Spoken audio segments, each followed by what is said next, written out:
Johar Ranchi. I don't know how much I am supposed to be here. I deserve being here amongst all these great speakers. But yes, I'll try sharing a story. My story is about a story. It's an immense struggle. Yes, I am Nilanjan Sen. I'm a cancer survivor, an internationally qualified attorney. I'm an innovator. I'm trying to innovate the practice of law in India through a network that offers legal access to international dispute resolution and legal advisory services, as well as is designed with the idea of becoming a beacon of international research and also to contribute to the development of international law for the world. Truly made in India, but also is contributing to the development of the international laws which benefit mankind. So I'm also, apart from this, I have a part of me which does social work. I have helped stateless victims of sexual abuse through various NGOs. I've done it pro bono. I'm also on the board of the Tata Medical Center, Calcutta, which is a premier cancer research center and a hospital. I've been there for the last 4 years, contributing my services for the benefit of mankind. They have, through their international collaborations, they do research on cancer. In short, I am a cancer survivor, I am a lawyer, I'm an innovator, and this is my story. So this has been my canvas. I'm here for the last 5 years, working relentlessly, developing a team of professionals who are super well qualified and capable, helping towards contributing to the development of international law. But I was not always a lawyer. I have always been pushed. I'm very typical Aries. I have been pushed always to take on challenges. This is me. I've had a fear of heights, of deep water, but didn't really stop me. I always wanted to push myself. Went to Gochala, did paragliding, scuba dived in Andamans. Somewhere in the crossroads of youth, I was swayed by the big fat corporate paycheck, the Nokia communicator phones, and I took a completely different journey. It was a divergent journey from my predecessors. I did an MBA in human resource from XISS Ranchi. So as I mentioned yesterday to some of you, that I am a Ranchiite at heart. And I joined a French multinational company in 2006 as a management trainee. I grew steadily from there, and then in 3 years, 2009, I was already handling 3 verticals independently across 5 countries. I was a fairly senior officer, reporting to the CEO, drawing that big fat paycheck. I did in fact buy my car and also had that Nokia communicator phone. Something within me was not very happy. I was constantly reminded that it's not me, it's not who I am. Probably from having seen my predecessors, their contributions to society, something was telling me that no, I can't be in this rigmarole of service, and I need to do my own thing. And that was probably when the idea of pursuing an LLB occurred to me. But as I mentioned, I'm a pure Aries, and I wanted to do things differently. That really triggered in me a desire to think as to how I could do something more different. It's something which is unique, which makes me stand out. I started my LLB in 2009, and then I had got married 1 year back, so quitting a job was not a luxury I could afford. It would have to be job and study side by side. I didn't know back then that I was taking on a big difficult decision in my life, but I did nonetheless. As I was doing my master's in 2012, as I was doing my LLB, this was in 2012, in the final years, it occurred to me that I should do my master's abroad, and I started my application. And it was at this point of time in my life that life threw at me one of my greatest challenges, which was being diagnosed with cancer. It was I was told, although it was ALL, which is usually treatable, I was told that I had a cancer which was called Philadelphia positive, which makes the treatment even more aggressive, and the cure rates were as low as 30% back then. I was even told that the only way I could survive was to undergo bone marrow transplant. Otherwise, I had only 3 months on me to live. So with a wife from 3 years of marriage, I don't know, my whole world came crashing down. There was a time when I was planning for my master's, and I was constantly asking myself that, and reminding myself that this is not the time. I cannot die for the sake of my family, for my wife. It's an immensely difficult time. And it was at that point that my wife, I held on to her and I told her that, you can pack off and leave for as much as I care. You can go home, make your life. It's going to be easy. I will deal with this. She was adamant. She really did stand by me. She said that nothing doing. I will stand by you no matter what. And I was also told that my mother and my grandmother, they were back home constantly praying for me. So slowly, as the diagnosis sunk in, I began, from the reminders in me turned into a sense of conviction. I was also being treated under the able guidance of Dr. Maman Chandy, one of the most celebrated hematologists of our era. He is known as the father of blood cancer. So all of this, the universe was constantly trying to sort of pave the way for me. Only I had to have the courage. Later on, as I sailed through my treatment, I did do a lot of crazy things.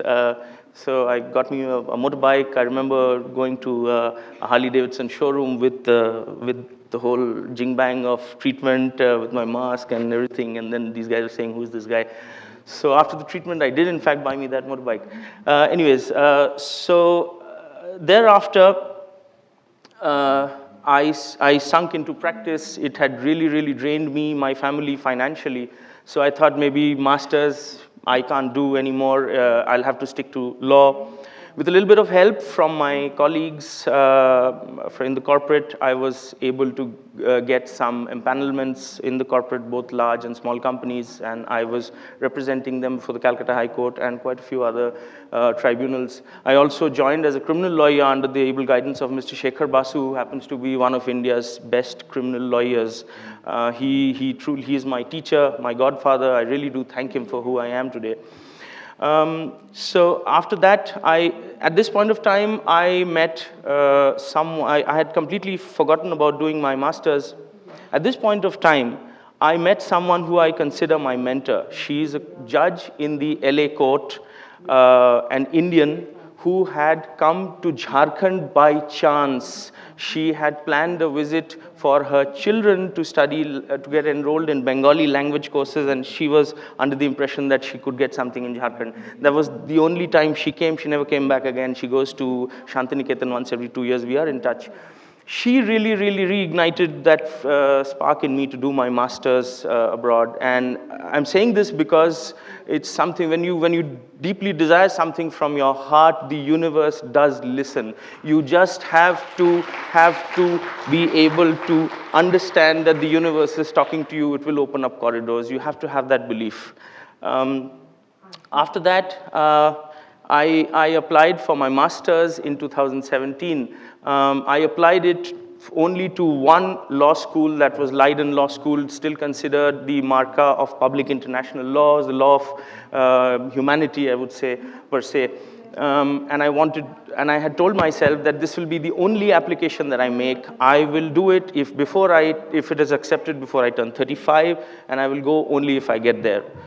4 weeks from there, I made my application. My wife didn't know. I was informed by an email that my application was accepted to the same law school that I had applied to in the city of The Hague, which is considered the justice capital of the world.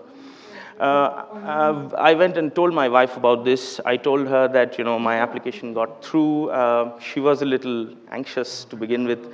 I could see that look on her face. And I told her that, yes, she was in her second trimester. She was expecting our first child, and I told her that, I can drop it. This is more important. She said, no, this is what you wanted to do all your life. So another time she stood by me. She said, no, go about it, do it. Definitely do it. So with my daughter, who was then only 2 days old, I took that difficult decision, and I left for 1 year of master's in Leiden Law School. It was an extremely enriching experience. It was a roller coaster, and I was trained under the best, most finest legal luminaries of our times. Towards the end of masters, I was faced with this question of whether I want to go back to India or whether I would stay back in the Netherlands. Finding a job there in the Netherlands would have been very easy given my experience, my exposure.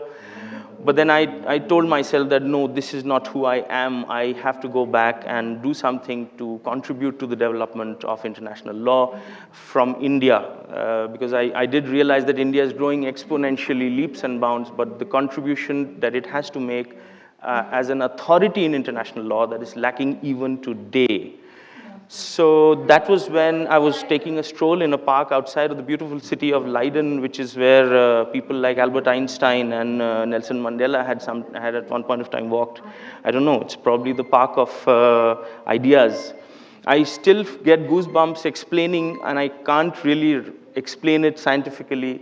There was a gust of wind. I was taking a stroll with a friend of mine, and this idea of the law firm came to me. I immediately reduced it down to paper. I ran to my friends. I told them that let's start on this journey. And then they agreed, but they were all too, they said, how can we do it? I didn't have money. I came back to India. Joined a small law firm here in Ranchi with a little bit of money that they were willing to pay me for me, my wife, and my daughter. I started here. I said, I don't have money. I don't know what to do, how I'm going to do it, so let it be. But in 2 months, I felt intellectually challenged. I went back to Calcutta. I didn't know what to do. A very close friend of mine, his father, who happened to be someone in the corporate, spoke to someone, told me that, Nilanjan, I can help you out. I'll give you a small retainership. That was even less than what I was getting in Ranchi, nonetheless. From then on began my journey within the firm, and I started reaching out to my mentors, all of whom were more than happy to support me in this journey. I've met some of the best legal minds in my life in this journey. Today, Seven Seas has been my canvas of creativity. I have been able to bring together one of the best legal minds who have helped me in this journey in developing international law. We are now actively working towards making a vehicle that for research on international law, on topics of international law. We are finding constantly new areas of research. We've actively worked in areas of international tax, international arbitration. We are also actively trying to develop an area of practice, which is my area, a very favorite area of practice, which is the law above the Kármán line, the law of space. We would like to be one of the pioneers in the law of space sometime soon. So my story is essentially that of it's a struggle, and I've also, with this struggle and the reaching out, the universe has rewarded me. I've worked across 5 countries. We have work in the Netherlands, we have work in Brazil, we have work in Dubai, we have work in the United States, we have work in Romania. We've helped people against, some people were cheated, we've helped them recover funds. So yes, this is who we are. As I said, my story is a story of struggle, of immense survival. And I'm here basically to deliver a message to all of you that in life, sometimes you need to change. The universe is also constantly changing. Change is the rule, stillness is death. So for all of you, take the plunge. It's just a leap of faith. Thank you so much for having me here.